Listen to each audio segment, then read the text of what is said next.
Hello to all of my fellow survivors. How are you guys doing today? I am doing okay. I'm just visiting family right now. Out here, trying to catch a vibe. It's really nice outside. It's a nice breeze, not too hot. So I decided to come out and, make a video. Today I would like to discuss the mirroring stage, the love bombing stage. That's the stage that gets you to actually fall for the person, and that's when they give it to you strong, like paint this perfect picture of who they can be and make it seem like you guys want the same things, and in reality they're just putting on the front because they have to get you. So I don't know if you guys ever heard of the term mirroring, but mirroring is pretty much when a person projects you onto you. They learn you. They learn your wants, your fantasies, your needs, and they give that to you. Just to pretty much capture you. One thing about narcissist people is they are very clever. They learn how to adapt in the world. They learn how to cope with not really, it's like they have a false sense of self. They don't really know who they are. It's like they kind of suffer from identity crisis. So how they get by is pretty much becoming the person.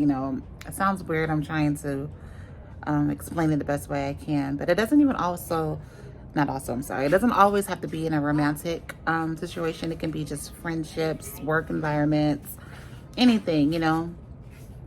They have to portray to be a person that they know that the person that they're trying to charm wants. And 9 times out of 10, that person that they're trying to portray to be is not who they really are. They are far from it, but they will put on the charm very strong. They're very charming people, very, very charming people. They can be the most lovable people, I'm sorry, I'm out here with my babies. I'm trying to make sure they're okay. They can be the most lovable people, the most funny, life of the party, just amazing. They really could be the most amazing people, but deep down, that is not who they are to their core. So that's what we're going to be discussing today. Excuse me. Sometimes I get tongue twisted, and I'm out here watching my kids. I got a 4-year-old and a 2-year-old, so they can be all over the place. But yeah, stick around. We'll be discussing that phase today. Yeah, so in my situation with my soon-to-be ex-husband, he was very funny. Like, I noticed with him, he was always like very, playful, very funny. He always had everybody laughing, and to be honest with you, I wasn't really like, I wasn't like always like attracted to him. Like, it was like his personality that made me like, start to realize that, he just seems different. He just seems like, I never really seen a guy that was just always so filled with life, that just laughed and always wanted everybody laughing, and just seemed to like to have a lot of friends, and everybody seemed to, think he was a stand-up guy. He just always had everybody laughing. I'll just say that. He was like a jokester. So that's what made me like start to become attracted to him, because I've never seen that. That wasn't really like my type. I'll say that, like, because I've never really seen anybody that was just that filled with life. So that's the only way I can explain it. That's what drew me to him in the beginning of our relationship. And so once we start to connect and actually started to talk to each other, I did start to see a different side of him that he wasn't portraying to everybody else. Like, that's when I started to see that, okay, he seems like he didn't like to talk, really. He seemed like he didn't really like to talk on the phone a lot. That's one thing I can say, like, when we were getting to know each other. He'll come see me, like, in person. Like, when we were recording, he'll come see me in person. But he really didn't like to talk on the phone, which I thought was weird. But now that I'm thinking about it, maybe it's because he didn't have like, he didn't want to put on he couldn't really put on a persona over the phone because, you know, you have to put on an act and really in person. Like it's really hard to put on an act on the phone, especially when you know that you're really not that interested in trying to, like, impress me. You know, there's not much you can do over the phone. So I feel like he didn't talk on the phone because he was too busy dealing with his real life and who he really was. So he didn't have time to really try to impress me over the phone. So he really wouldn't talk to me over the phone. That was strange. Eat more apple chips outside. Yeah. So even though my husband wouldn't really talk to me over the phone, at the time I was just like, okay, maybe, you know what? I used to question him about that, and his excuse was that he don't do all that talking stuff, that he'd rather just see me in person. He don't do all that talking on the phone stuff, like that's not who he is. So even though it did bother me because I would miss him a lot, and I would love to have like those late night conversations, you know, with the person that you're falling in love with. Like every woman wants that, but he didn't give that to me. But you know, I just said okay. He said he doesn't want to do that, so I just let it go. So he wasn't a big talker on the phone. But as we got, you know, when we were in our relationship like years down, I would notice that he would be on the phone with his friends. All day. Like he definitely liked talking on the phone, just not to me, but he would be on the phone with his friends all day, all night. So yeah, he definitely liked to talk on the phone, just not to me, I guess. And in the beginning we didn't argue or anything, you know. Our relationship was pretty, you know, good. So it's not like it's because you know, in the beginning, it really wasn't like toxic. So it's not like I gave him a reason to not talk on the phone with me. So that's how I know that he just didn't want to talk on the phone with me, because what he was showing me wasn't the real him. And like I said, there's only so much front you can do over the phone. So he completely just, okay, let's move past the phone thing. Anyways, yes. So yeah, as our courtship started to, like, you know, as we just started to get to know each other more, another thing that I would notice about him is that he just seemed to be kind of insecure when it came to like the opposite sex. He just seemed like he didn't trust me, you know, and I never gave him a reason not to trust me, and but he didn't trust me. I can tell, even like things like my stepdad, like that would give me a ride. It's like he would be a little like iffy about that, and I was like, I've known this man for years. He just seemed to be like iffy when it came to the opposite sex.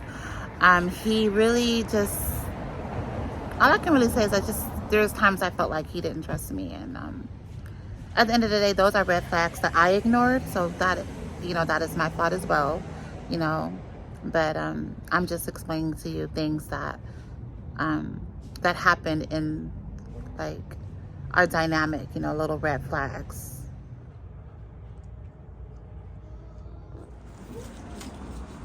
And this was already like when I was already, you know, in love with him. He was already showing me things that we hadn't, like we had common interests. Like we both wanted a family, you know. We were definitely in the courtship for marriage. So, you know, at first it was just very, you know, very exciting. He was taking me out, you know, to dinner, and we were spending time with friends together, you know, going on dates and stuff. Those are very exciting things. So those are things that made me feel like we wanted the same things. We had common interests. Like we both really enjoyed music, road trips, you know. Those are the things that made me feel like, okay, this is my person.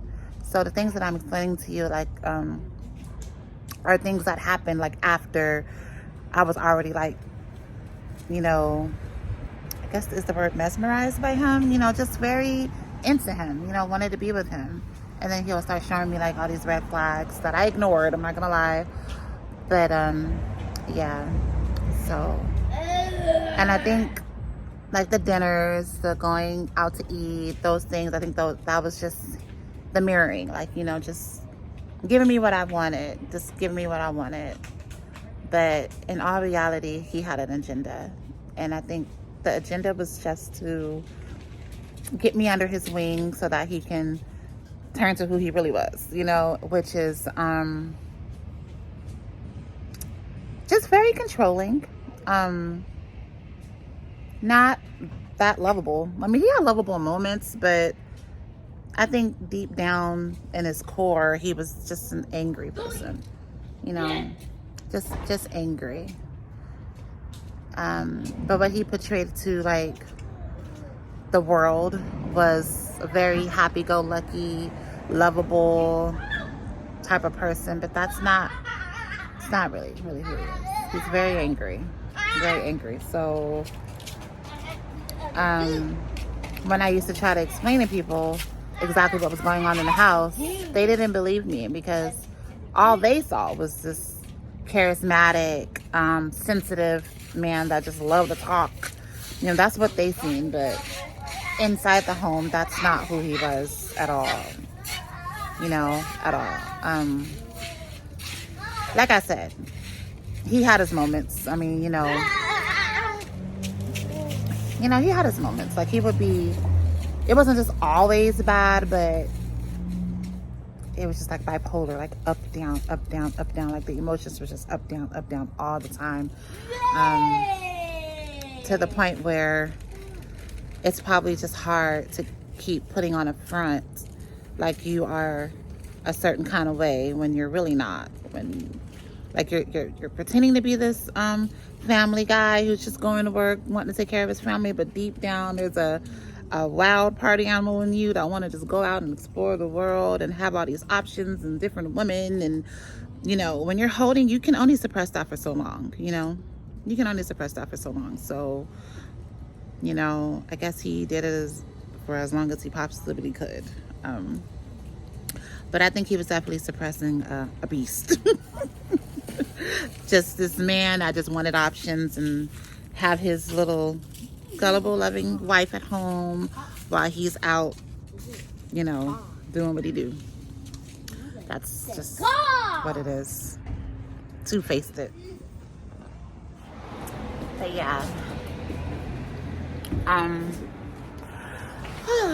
So yeah, that's pretty much how that went. I just feel like, you know, once my husband did the final discard on me, I do feel like he just couldn't hold in the, he couldn't be that guy anymore. He wanted something different, you know. At the end of the day, I guess that's his prerogative. You know, he was married with 3 children and a 2-month-old baby and a wife that was healing from a C-section, but I guess, I do feel like when he did the final discard on me, that's when the mask fell off.